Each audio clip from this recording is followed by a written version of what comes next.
These are scallions. These are our carrots. Living in Venice, California, Tommy Rosen makes his living as a kind of eco-entrepreneur.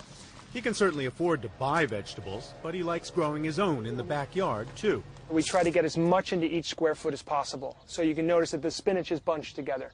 Different lettuces are bunched together with other lettuces. In backyards and public garden patches all across the country, growing vegetables and calling it a victory garden has become the latest thing.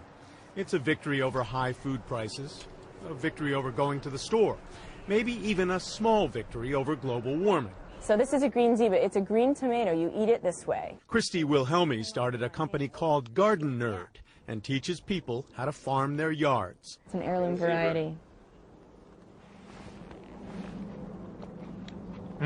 It's sort of a union of patriotism and environmentalism, where they come together to support the country by growing dedicating a little bit of land in their own homes to growing their own food. She's got a green thumb and a green business.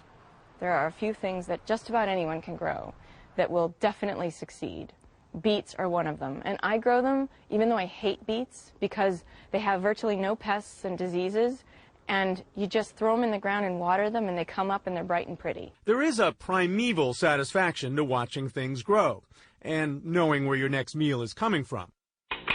Of course, fewer people remember this, but the Victory Garden comes from the last century, World Wars I and II. Luscious raspberries are ripening. Patriotic Americans were called upon to grow their own fruits and vegetables so more could be sent to troops at the front.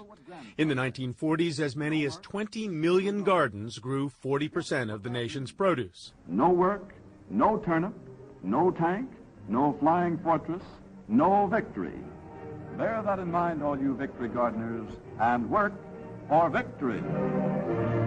Now, in another time of national duress, the Victory Garden lives on in little plots all across the country. Of course, this is way cheaper than a hybrid car or a solar system. Chris Payne made the movie Who Killed the Electric Car? His house has solar power, and he drives only electric cars, although he didn't save any money on this one.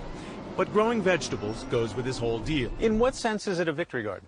Well, it's a victory over sort of this non-sustainable lifestyle we've all been living for years and years. If you think it's all just a little trendiness, consider this. The 133-year-old Burpee Seed Company reports that sales sprouted 30% last year and may shoot up another 20% this year. Among the best sellers, green beans, cucumbers, peppers, carrots, and squash. A $3 pack of tomato seeds can grow as much as $1,000 worth of store-bought tomatoes. No visit to the garden is complete without having some peas. They're delicious. And it brings quite a bit of relaxation and satisfaction, too. Just think of all those hurried trips to the grocery store you can avoid.